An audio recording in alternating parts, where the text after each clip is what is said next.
Welcome back. We are joined today by Gilbert Doctorow. Bienvenido de nuevo. Hoy nos acompaña Gilbert Doctorow, historiador, analista de asuntos internacionales y autor de War Diaries, The Russia-Ukraine War. Gracias por venir. Este es un documento interesante que acaba de publicar Estados Unidos, la nueva Estrategia de Seguridad Nacional de Estados Unidos. Es un cambio considerable respecto a las décadas anteriores y a la estrategia más amplia del país, a su concepción de cómo debería ser el orden mundial. ¿Qué opina de esta nueva estrategia?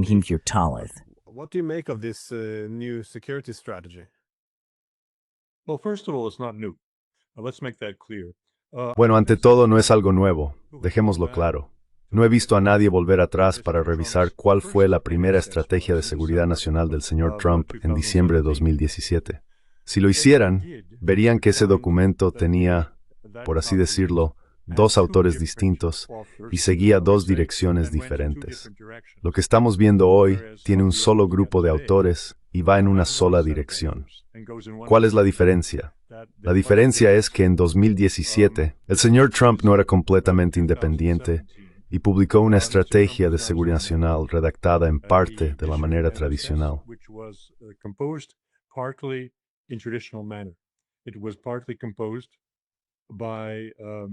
Fue redactado en parte por expertos del Consejo de Seguridad Nacional, que entonces estaba dirigido por el teniente general McMaster, y había una señora, Nadia Shadlow, de quien se decía que había escrito los componentes de la NSS que parecían tradicionales. Luego la otra parte, la parte dominante, fue escrita por personas del entorno de Donald Trump, sino por el propio Trump a través de sus redactores de discursos. Y esa parte era completamente diferente. Era exactamente lo que estamos ahora. Como hubo dos autores en 2017, la NSS llegó a tener 68 páginas. Dado que hoy hay un solo grupo de autores, tiene 33 páginas.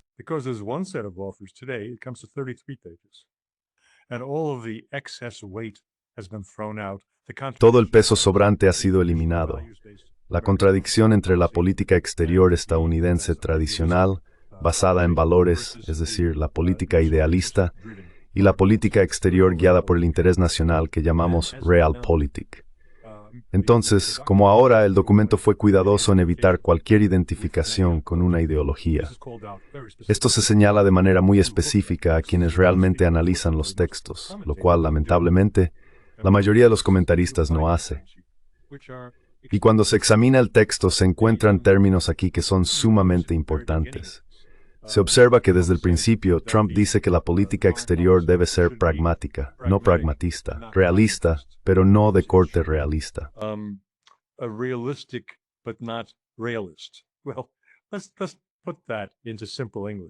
Bueno, pongámoslo en un inglés sencillo. Lo que está diciendo es que no quiere sustituir una ideología por otra, pero por supuesto lo está haciendo.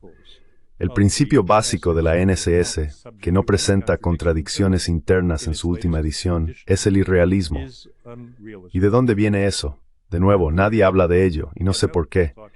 ¿Cómo se puede hacer un comentario serio sin examinar de dónde vienen las ideas?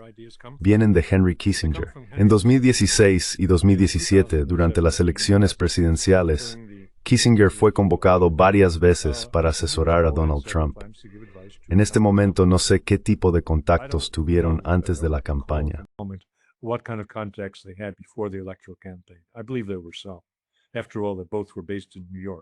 Creo que hubo algunos.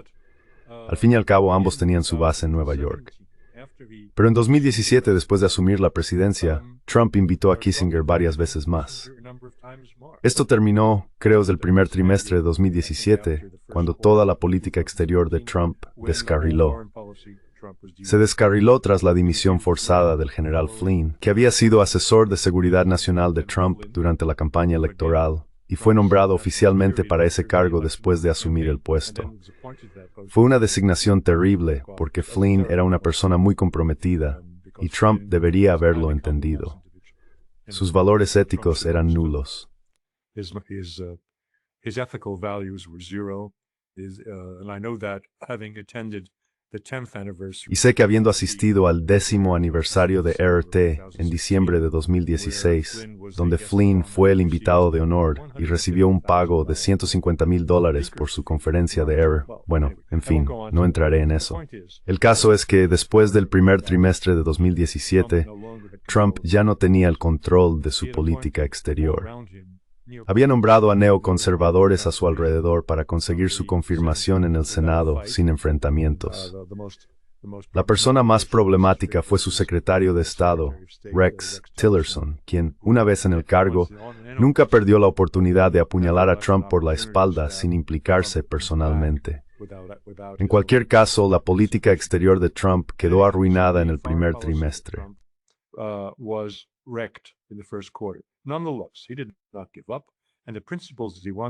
No obstante, no se rindió, y los principios que quería aplicar a la política exterior estadounidense quedaron expuestos en la NSS de diciembre de 2017. Eran, como digo, el pragmatismo, y allí afirmó que el interés residiría en las consecuencias. ¿Cuál es el resultado? No cuál es el buen principio. Y esa es la fuerza motriz predominante en lo que vemos en la NSS publicada hace menos de una semana. Son los principios de Henry Kissinger, tal como fueron moderados por su enfrentamiento con la política exterior basada en valores predominante, que pasó por encima de todo y de todo después de 1991. Kissinger, en 1994, había escrito sobre cómo debía ser el futuro. His roadmap for what the future should be. He and Brzezinski and Sam Huntington. Él, Brzezinski, Sam Huntington y Fukuyama fueron las figuras principales, cuyos libros trazaron el mapa de lo que debería ser el mundo posterior a la Guerra Fría.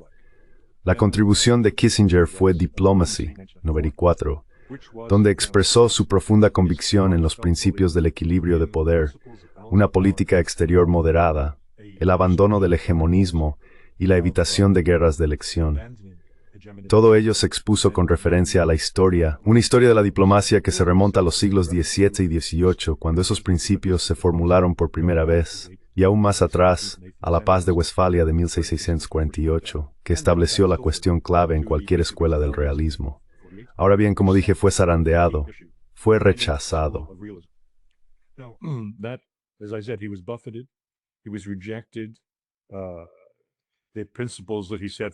Los principios que él expuso fueron denunciados, por ejemplo, por Hillary Clinton, como anticuados. Los demócratas, siguiendo la idea de poder inteligente de Joseph Nye, consideraban que esa era la guía adecuada para la política exterior estadounidense, y no querían oír hablar de equilibrio de poder ni de una política guiada por intereses. Aunque el pensamiento basado en los intereses siempre había sido un factor central en la política exterior de Estados Unidos, estaba cubierto por una capa muy densa de ideología basada en valores.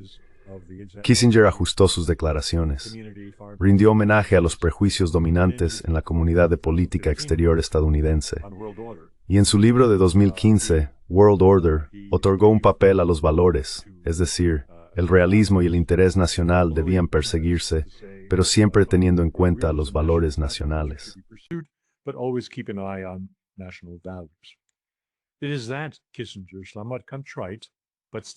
Es ese estilo a lo Kissinger, algo contrito, pero aún sabiendo lo que quería, que es el interés nacional, lo que el señor Trump adoptó y mantuvo, incluso después de ser golpeado por las campañas de Rusia en su contra durante aquel año. Lo incorporó a su NSS en diciembre de 2017. Así que digo que aquí no hay nada nuevo, y me sorprende que tantos comentaristas ignoren este hecho. El punto fundamental del realismo es que no termina en guerra. El realismo significa que haces concesiones, y hacer concesiones implica usar la diplomacia. Una política exterior guiada por valores se basa en valores universales, que por definición no pueden ni deben ser objeto de concesión. Y si no buscas concesiones, entonces no tienes ningún papel ni lugar para la diplomacia en tu política exterior. Y ahí es donde hemos estado durante los últimos 20 años.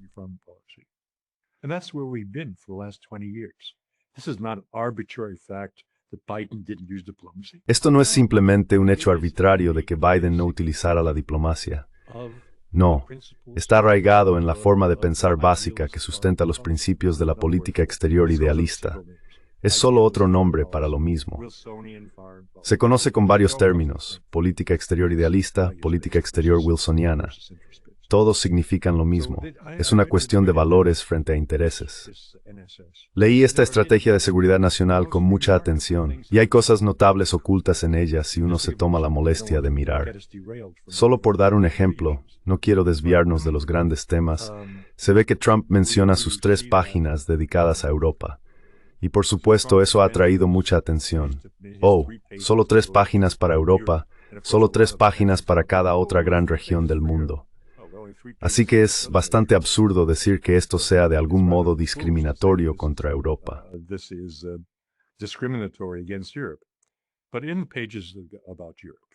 Pero en las páginas sobre Europa, que son muy negativas, por supuesto, es cierto, se encuentra en medio de todo que dice, ya sabes, que los alemanes se han desindustrializado y que sus empresas están yendo a China, yendo allí para aprovechar el gas ruso barato. Ahora bien, leamos entre líneas. Lo que está diciendo también en sus declaraciones en la misma sección es que Europa debería encontrar una relación estable con Rusia y que eso sería bueno para su economía. Bien, sigamos el hilo. Lo que está diciendo, sin atraer la atención de Lindsey Graham y de todos los demás que lo criticarían por ello, es que los europeos deberían volver a importar gas ruso por gasoducto. Así que hay cosas en esto que merecen ser destacadas, pero nadie lo está haciendo.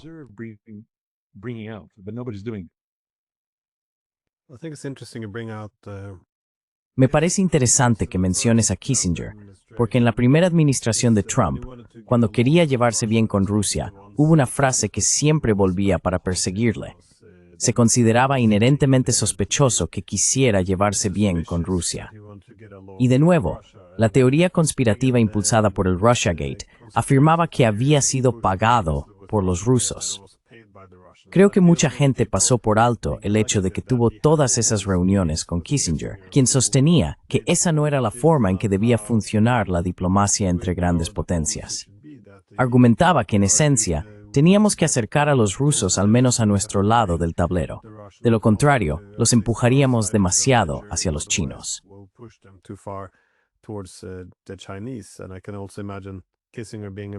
Y también puedo imaginar a Kissinger siendo un poco cauto respecto al principio mismo de la paz hegemónica, o del hegemón liberal, dado que por naturaleza se vuelve muy ideológico.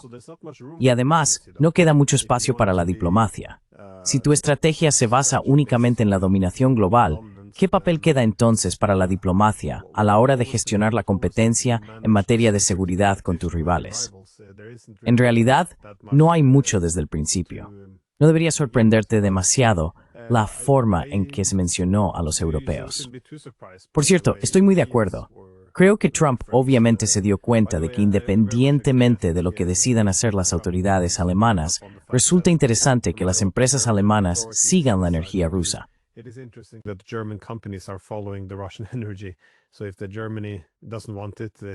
Así que, si Alemania no lo quiere, envían el mismo gas ruso a China. Entonces, por supuesto, las empresas alemanas irán a donde esté gas ruso. Pero por la forma en que se describe Europa, esto parece una desvinculación significativa, ¿no es así? En cuanto a cómo ven la OTAN, el fin del expansionismo de la OTAN, que ha sido el marco institucional central de la Asociación Transatlántica, y la visión muy pesimista sobre el futuro de la civilización europea. En esencia, no vale la pena apostar por ella. Y además, muchos líderes europeos reaccionaron a los esfuerzos de Trump por salvar a Europa, es decir, fomentar la resistencia. Creo que eso es lo que decía el documento.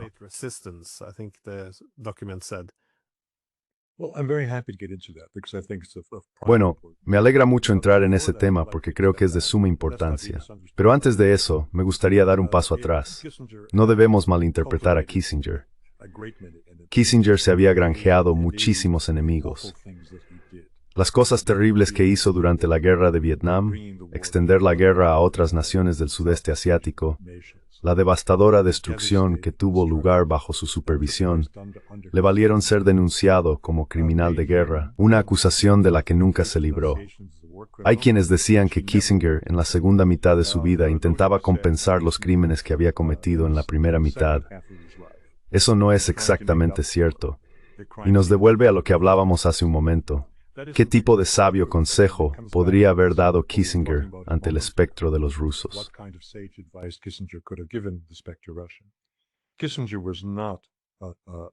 Kissinger no era alguien a quien le gustara Rusia.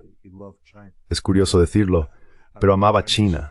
La comida china, no lo sé, las mujeres chinas, no lo sé qué era exactamente, pero Kissinger leyó mucho sobre China. Escribió un libro sobre China.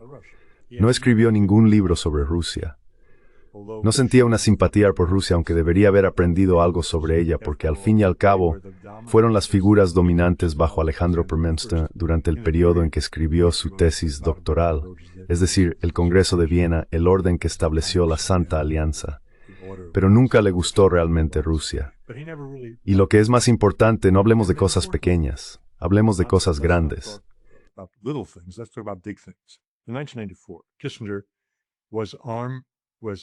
En 1994, Kissinger estaba codo con Brzezinski en su testimonio ante el Congreso, instando a no incorporar a Rusia en la OTAN. Los dos cantaban la misma melodía. Era antirruso y ni siquiera estaba a favor de la asociación suavizada con Rusia que Clinton acabó aprobando. Esas reuniones periódicas entre Rusia y la OTAN. Estaba en contra de eso. Así que ha tenido diversas posturas, muchas de ellas muy poco constructivas respecto a Rusia, incluso en la década de 1990. Pero luego, a comienzos del siglo XXI, después de 2008, cuando Bush estuvo cerca de la guerra con Rusia al considerar o intentar intervenir en la guerra entre Rusia y Georgia, enviando buques de guerra al Mar Negro,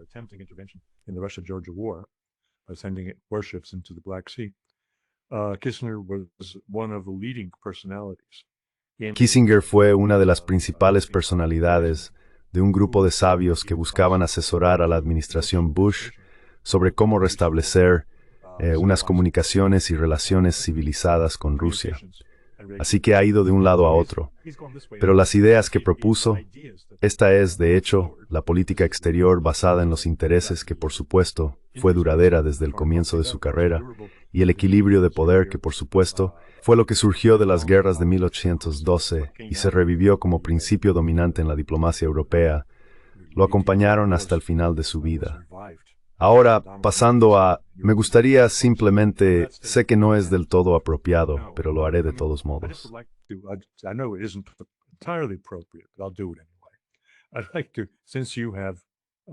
Me gustaría, ya que amablemente has mencionado mi libro War Diaries, sacar a colación esta perspectiva belga sobre los asuntos internacionales, porque de ahí proviene lo que acabo de decir sobre la NSS de 2017. Es un libro que apenas empieza a ganar algo de aceptación. Acabo de vender el primer ejemplar como libro electrónico en Japón, lo cual, ya sabes, después de 7 años por fin he conseguido. Por desgracia, la gente confunde perspectiva belga con que trata sobre la pequeña Bélgica.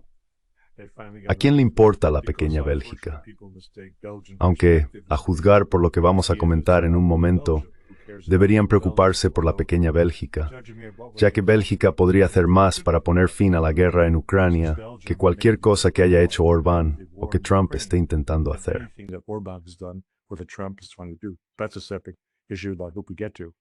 Ese es un tema aparte al que espero que lleguemos.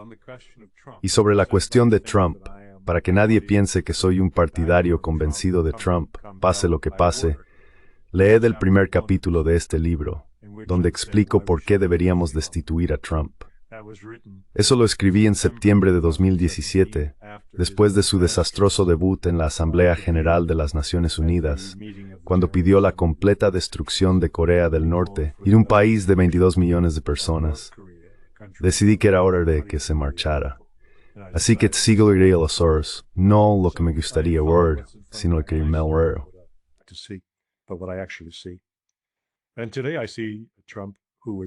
Y hoy veo a Trump como alguien muy constructivo, y las ideas que plantea de esa manera son muy importantes. Pero volviendo a lo que acabas de preguntar como introducción, ¿qué pasa con las relaciones con Europa? Me gustaría llegar a un punto que has planteado con mucha razón en algunas de tus discusiones. No recuerdo con quién, no creo que fuera conmigo, pero sin duda lo has mencionado en los últimos meses. Es decir, gesticular, ¿por qué Europa no puede revertirse a sí misma? ¿Por qué no puede cambiar su política? Y como digo, creo que el señor Trump y sus asesores lo entienden. Hablan de intervenir, de inmiscuirse en los asuntos europeos, porque Europa no puede cambiar por sí misma si no es mediante una revolución en las calles. Short of having a revolution in the streets. And that is of great importance. Y eso es de gran importancia. No recuerdo exactamente qué estabas defendiendo o explicando por qué no puede revertirse, pero tengo un par de ideas que quiero plantear aquí. No puede revertirse, en primer lugar, porque los 27 Estados miembros europeos no tienen soberanía.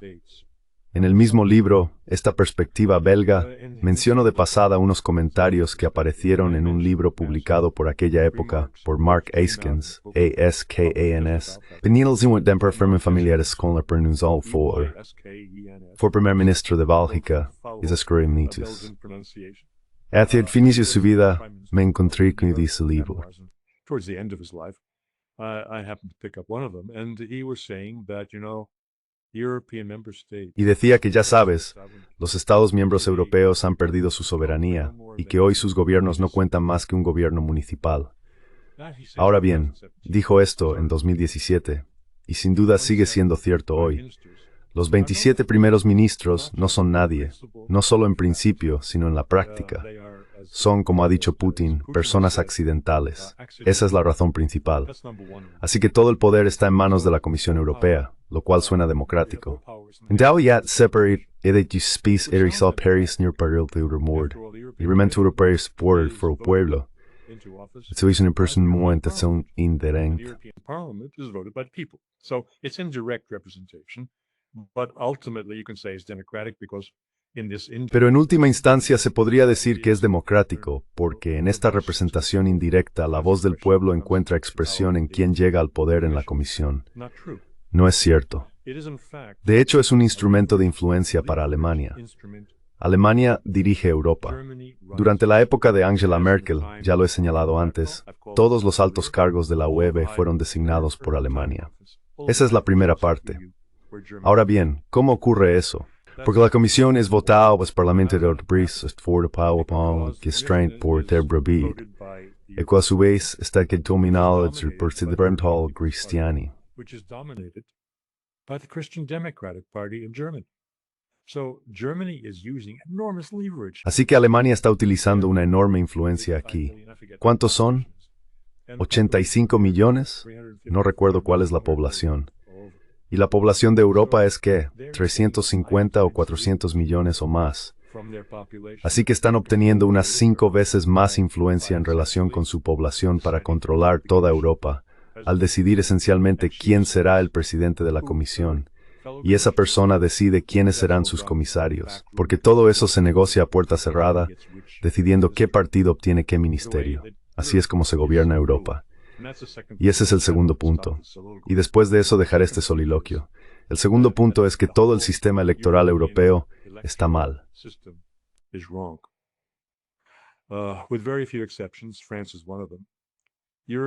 Con muy pocas excepciones, Francia es una de ellas, los países europeos están gobernados por coaliciones.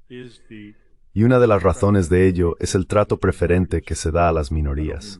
No me refiero a minorías raciales o étnicas, sino a minorías políticas o temáticas, partidos de una sola causa, por encima de la voluntad de la mayoría de la población.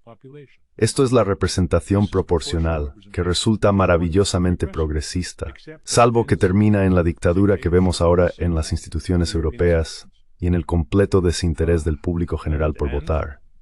¿Por qué? Porque tu voto no cuenta para nada.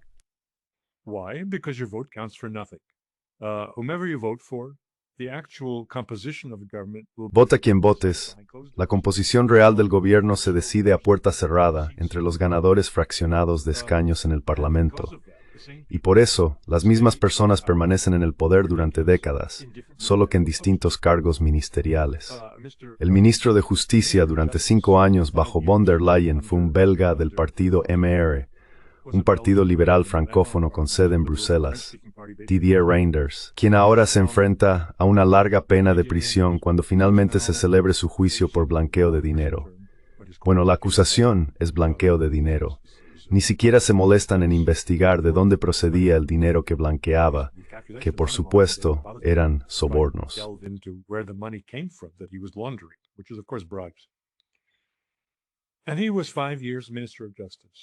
Y fue durante 5 años ministro de Justicia, el ministro de Justicia de la U. Antes de eso, durante unos 10 o 15 años bajo varios gobiernos de coalición, fue ministro de Finanzas. Así que es alguien que realmente sabe cómo se lleva a cabo el blanqueo de dinero desde dentro. En fin, mi punto es que estos nombramientos se hacen mediante el reparto de concesiones entre partidos que tienen participaciones marginales de los diputados, de los escaños en el Parlamento, debido a la representación proporcional. El sistema opuesto a ese, el sistema contrario, es el que tenemos en Estados Unidos y también en el Reino Unido, que es el de mayoría simple. Puedes tener solo un 25% de apoyo electoral como tuvo Margaret Thatcher, y aún así, formar un gobierno que sea únicamente de tu partido.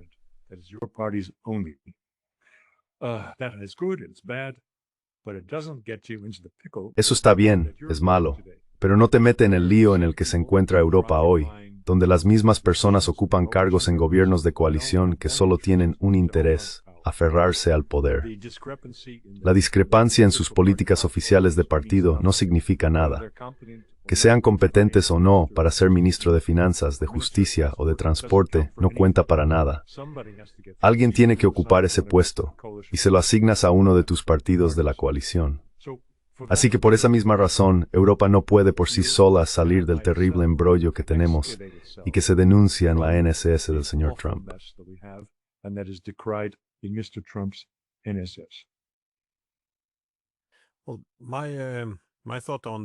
Bueno, mi opinión sobre la Unión Europea es la siguiente.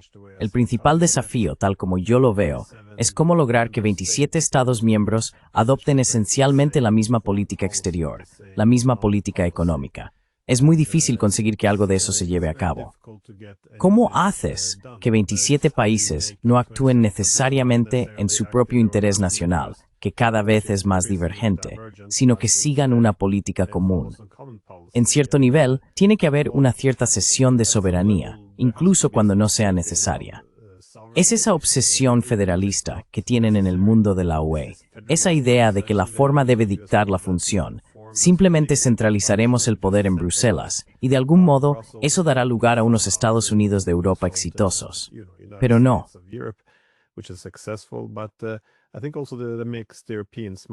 Creo que esto también hace que los europeos sean mucho más ideológicos y vulnerables a esas narrativas en las que todo es siempre blanco o negro, porque siempre hay que establecer esas trampas retóricas y, bueno, básicamente sostener que en cualquier cuestión que se plantee, solo hay una respuesta correcta y la otra es simplemente inmoral y errónea. Y así es como en esencia se crea el consenso, ya sea para ampliar la UE, desarrollar una moneda común, la política exterior o lo que sea. Siempre tiene que ser blanco o negro, el bien o el mal.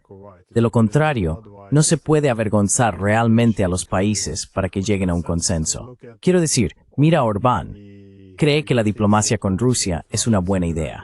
Ahora lo han convertido en un villano, el mejor amigo de Putin en Europa, que busca socavar el continente. Esto es lo que hacen siempre que hay disidencia.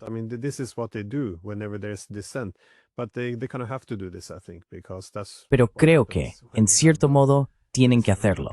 Porque eso es lo que ocurre cuando tienes 27 países que de alguna manera deben acabar con una política común. Parecía manejable hasta cierto punto, pero el fracaso en la digitalización y además el habernos desconectado por completo de los recursos energéticos rusos y del mercado ruso lo empeoró mucho más en este conflicto. Porque si la UE no es capaz de ofrecer beneficios económicos, algo geoeconómico, algo material, a sus Estados miembros, ¿qué la mantendrá unida entonces? Y creo que por eso nos hemos vuelto tan dependientes de esta llamada UE geopolítica, la idea del enemigo común, donde nuestra unidad se sostiene por el miedo a Rusia. Ese parece ser el modelo que tenemos ahora, y no es un buen proyecto económico.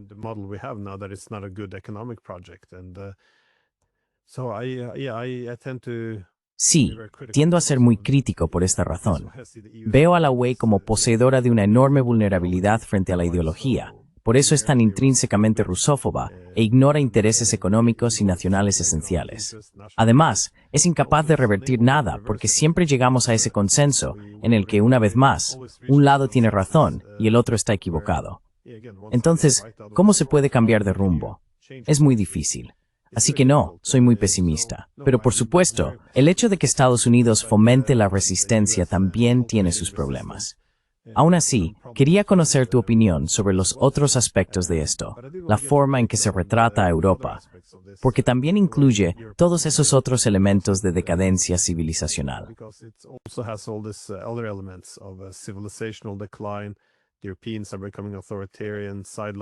Los europeos se están volviendo autoritarios, marginan a la oposición política, a los medios de comunicación y, por supuesto, se enfrentan al declive demográfico y a la inmigración masiva. Me pareció interesante que, precisamente ahora, hayan decidido multar a Elon Musk, quien pasa a ser, en esencia, el ejemplo principal de toda la estrategia de seguridad nacional. Fíjate en lo que están haciendo. Quiero decir, hay aquí un desarrollo terriblemente amateur. No entiendo cómo. Parece el peor momento posible para hacer algo así. Pero supongo que el último punto también tiene que ver con la OTAN. ¿Qué significa esto? Porque si la UE está, digamos, destinada a debilitarse, entonces la OTAN es el último pilar del sistema de seguridad europeo. Pero también la OTAN, la estrategia de seguridad, fue bastante explícita al afirmar que ya no habrá más obsesión con la expansión de la OTAN.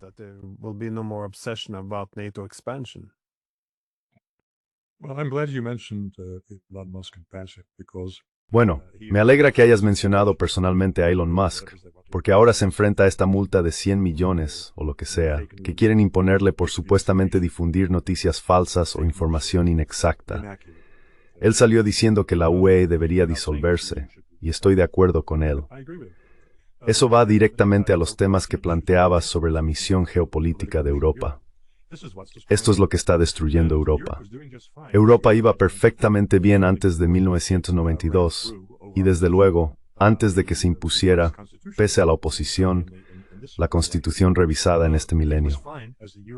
Estaba bien como comunidad económica europea, cuando el objetivo era la prosperidad compartida y la eliminación de barreras internas, comerciales y no comerciales, que dificultaban la construcción de 400 millones de personas, uno de los mayores del mundo. Nowadays, la inversión word of that is staring all grootskringnis de Berblan and it. A leading force in the world in a soft power way. Instead, it decided to move towards En su lugar, decidió avanzar hacia una presencia de poder duro en el mundo, ser una potencia geopolítica, lo que, como vemos ahora, ha tenido resultados desastrosos. No debería ser así, por todas las razones que conocemos. No tiene un ejército común, y no debería tenerlo, porque en la práctica sería un ejército dominado por Alemania. Y hay que preguntarse, después de todo, ¿cuáles fueron las consecuencias de la Segunda Guerra Mundial? Habrían sido borradas, y Alemania estaría de nuevo en una posición que haría muy feliz a Adolf Hitler. Así que Europa va completamente en la dirección equivocada al intentar convertirse en una potencia geopolítica, que es la misión principal que Ursula von der Leyen se ha propuesto en su cargo. Ahora, estoy perdiendo solo por un momento la pregunta que planteabas. ¿Podrías repetírmela, por favor?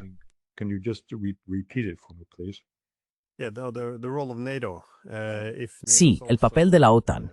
Si la OTAN también se reduce, bueno, su importancia cambia, porque la idea principal después de la Guerra Fría era que necesitábamos preservarla. Pues bien, perdimos la función que se suponía que debía tener la OTAN. Pero para conservar la forma, una Europa centrada en la OTAN, tuvimos que reactivarla, encontrarle una nueva función. Y básicamente terminamos con la expansión de la OTAN y las misiones fuera de su área. Ahora bien, si la expansión se descarta y Estados Unidos ya no tiene tanto interés en Europa o en la OTAN, ¿qué significa esto para Europa? Porque parece que esta nueva estrategia de seguridad afectará al continente en gran medida.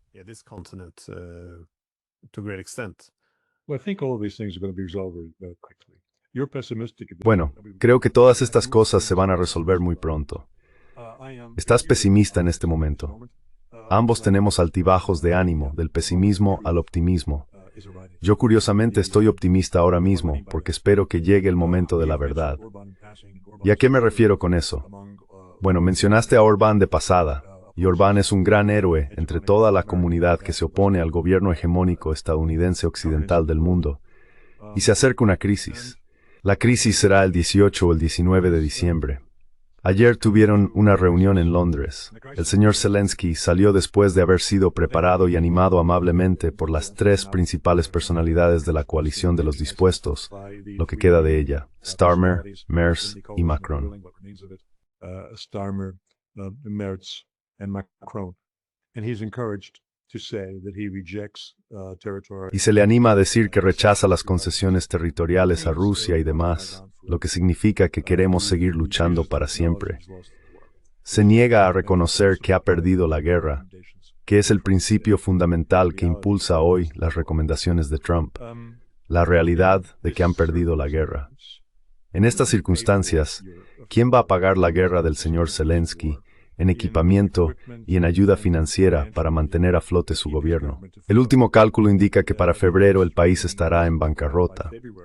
Y si está en bancarrota y no puede recaudar fondos ni obtener préstamos de ningún tipo, entonces será el fin de la guerra. Ahora bien, ¿qué se interpone entre nosotros y 18 y 19 de diciembre? December 18th and 19th. And which country is responsible? ¿Y qué país es responsable de presentar esta elección de todo o nada, de blanco o negro? ¿La Unión Europea sigue su alegre camino, o la Unión Europea estalla en pedazos? ¿Quién está detrás de esta confrontación? El primer ministro de Bélgica, no el señor Orbán. Has mencionado a Orbán. Orbán es querido, como he dicho, por todos los que se oponen a la hegemonía estadounidense por plantarle cara a la Unión Europea y decir las cosas como son. Viajar 2 veces a Moscú sin pedir permiso al señor Merz ni a nadie más en la Unión Europea. Pero cada vez que se ha renovado el régimen de sanciones, el señor Orbán ha votado que sí. Entonces, ¿dónde está su valentía? ¿Por qué no dijo que no? Y todo se habría venido abajo. No lo hizo. No se atrevió a hacerlo. And the whole thing would have collapsed. He didn't do it. He didn't dare do it. So I'd have to point to somebody else who was daring to. Así que tendría que señalar a otra persona que se atreve a hacerlo, y esa es la persona más inesperada, el primer ministro de Bélgica. La pequeña Bélgica, 12 millones de personas. Bueno, Hungría es aún más pequeña, pero la cuestión no es el tamaño del país, sino el tamaño de la persona. Y esta persona es un flamenco testarudo. Como he escrito recientemente, la señora von der Leyen, Frau von der Leyen, o la Führer en jefe von der Leyen, no lo entiende, aunque nació en Bélgica, por supuesto, en la parte francófona, en Ixelles, Bruselas, pero evidentemente no ha pasado mucho tiempo observando a los flamencos porque, vaya, son gente terca cuando quieren serlo. Los italianos tienen una palabra para esto. Es cuando los flamencos se encolerizan.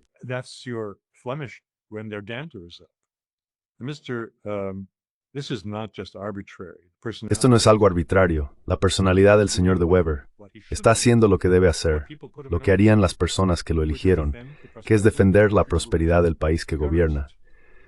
Y si este préstamo, llamado préstamo, que en realidad es una confiscación de los activos del Estado ruso en Euroclear, sigue adelante, Bélgica quedará expuesta a una responsabilidad equivalente a 1/3 de su PIB anual.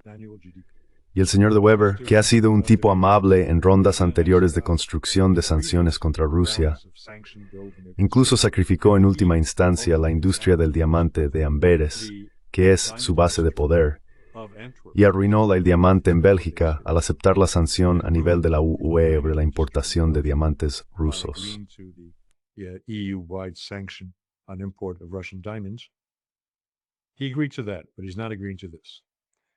Él aceptó eso, pero no está de acuerdo con esto, porque no se trata solo de una cuestión de unos pocos miles de expertos en diamantes, mayoristas y minoristas.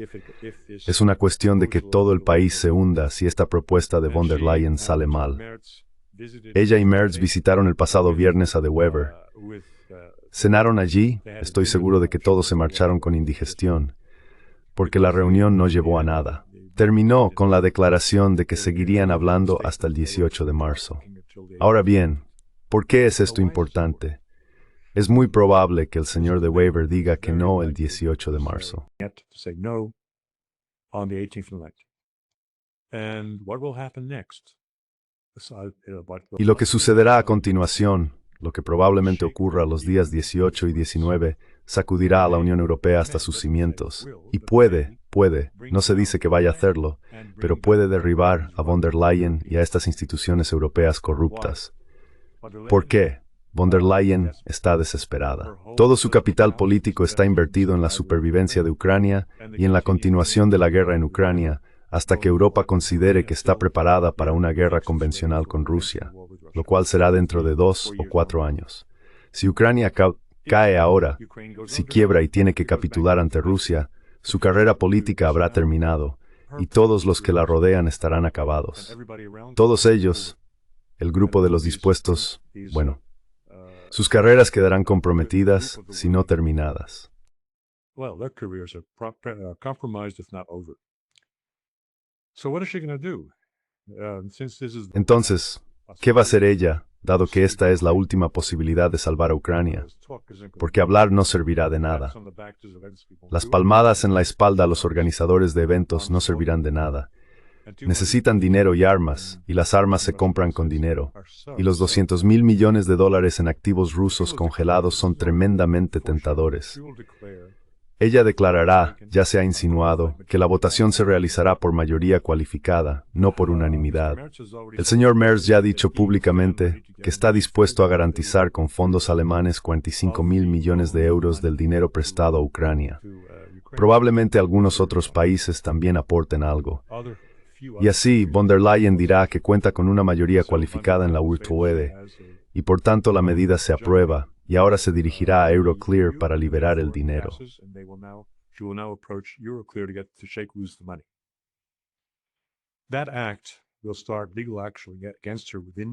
Ese acto desencadenará acciones legales contra ella dentro de la UE, porque no todos los abogados allí coinciden con ella en la constitucionalidad de esa medida.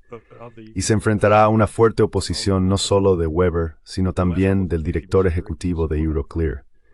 En los últimos días ella, esto lo dice Orbán, ha hecho declaraciones muy claras de que Euroclear se opone porque compromete su posición declarada de neutralidad al implicarla en un acto con motivación política. Euroclear no significa mucho para la mayoría de la gente, así que permíteme explicarlo. Euroclear gestiona unos 42 billones de dólares en activos globales. Es un depósito para todo el mundo. No pertenece solo a entidades belgas, sino también al Fondo Nacional de Riqueza de Singapur, a Nueva Zelanda y a muchos accionistas más pequeños que aún no han expresado su posición al respecto.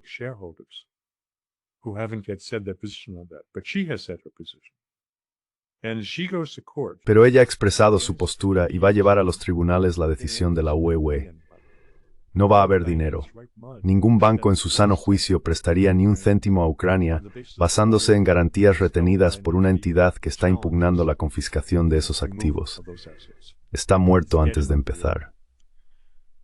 Bueno, veremos qué tipo de terremoto ocurre aquí en Bélgica los días 18 y 19.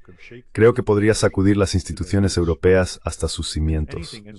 Y si algo pone fin a la guerra, será lo que ocurra aquí los días 18 y 19 de diciembre. No la conquista rusa de Bakhmut ni los esfuerzos de mediación del señor Donald Trump.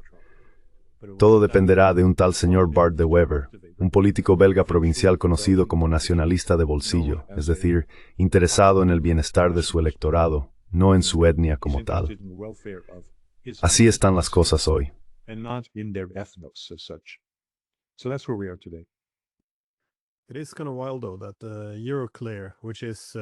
Es bastante sorprendente, sin embargo, que Euroclear, que básicamente está diciendo que esto es ilegal, aún quiera seguir adelante con ello bajo el pretexto de que pueden venderlo dentro de algún marco legal.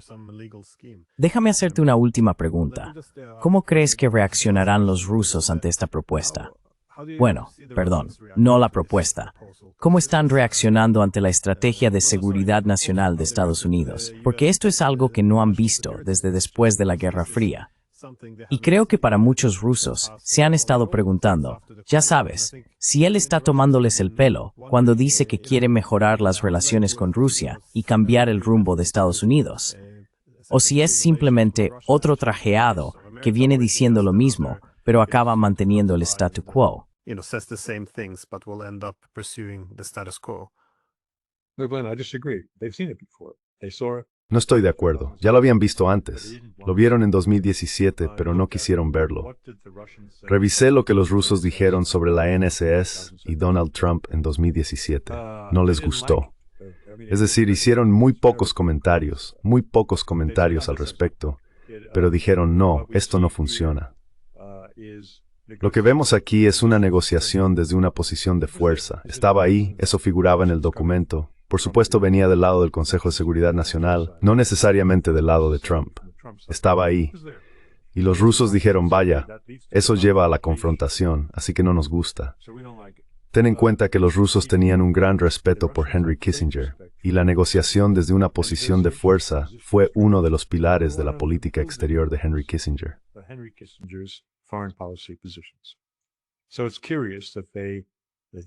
Así que resulta curioso que sigan mostrándole todo el debido respeto, mientras al mismo tiempo machacan lo mala idea que es. Ahora bien, ¿qué están diciendo?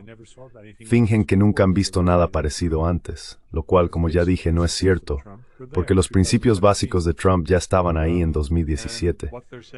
Lo que están haciendo ahora es seleccionar lo que les conviene. Se quedan con lo que les gusta. Y tienen motivos para que les guste, porque, al fin y al cabo, bueno, por otro lado, el documento de 2017 en realidad no nombraba a Rusia como adversario, hablaba de rivales y competidores. Eso es exactamente lo que ocurre en la NSS de 2025. No hay enemigos, no se mencionan personalidades autoritarias, solo se alude a ello de pasada, sin vincularlo a nadie.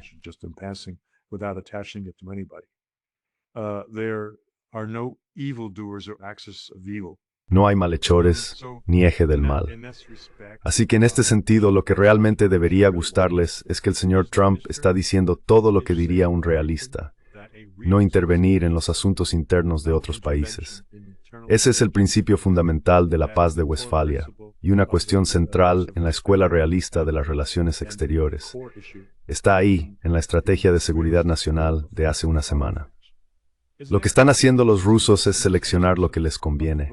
Están muy contentos de no ser mencionados en ningún lugar como enemigos y de que el señor Trump hable a favor de su integración o reintegración en la comunidad empresarial occidental y de unas relaciones normales tanto con Estados Unidos como con Europa. Eso les gusta mucho.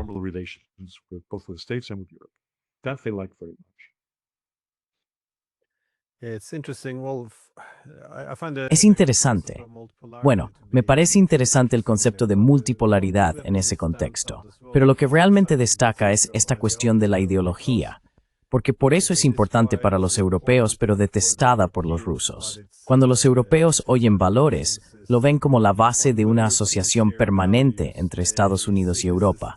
Es algo destinado a trascender el interés nacional, lo cual importa aún más ahora que vivimos en un mundo multipolar, donde los intereses nacionales se están volviendo más divergentes. Se supone que los valores son el cemento que mantiene a Estados Unidos en Europa.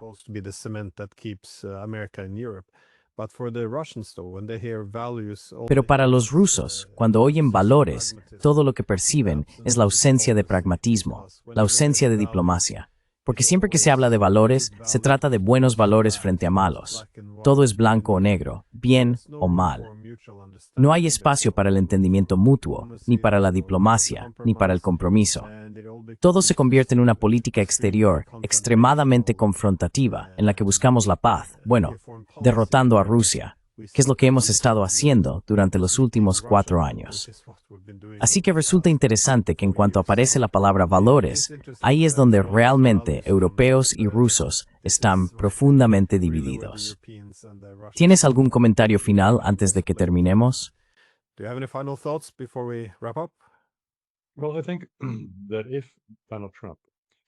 Bueno, creo que si Donald Trump le hubiera dicho en persona a Vladimir Putin alguna de las ideas expuestas en esta NSS cuando se reunieron en Alaska, eso explicaría por qué Putin no escuchó a los detractores que dudaban de la sinceridad estadounidense y pensaban que Estados Unidos había renunciado a la diplomacia. siguió adelante, contra todo pronóstico, y en una situación que no parecía muy favorable. Espero una guerra estar en fuera. Eso explica muchas cosas. This would explain a lot. Well, thanks a lot for sharing your thoughts on Bueno, this, muchas gracias por security compartir tus strategy. pensamientos sobre esta estrategia de seguridad. Really a Es historic sin duda un documento event. histórico. It's, Quiero decir, not being no se está celebrated celebrando a lot mucho aquí en here in Europa, Europe, por of course, supuesto, but, pero parece que Estados Unidos se está adaptando al mundo tal como es, aunque obviamente también tenga algunos problemas profundos con él. Supongo que todo el resurgimiento de la doctrina Monroe podría tener consecuencias muy desafortunadas, pero dejaremos eso para la próxima vez. Así que gracias de nuevo. But we'll leave that for next time. So thanks again. No, thank you. Gracias por invitarme.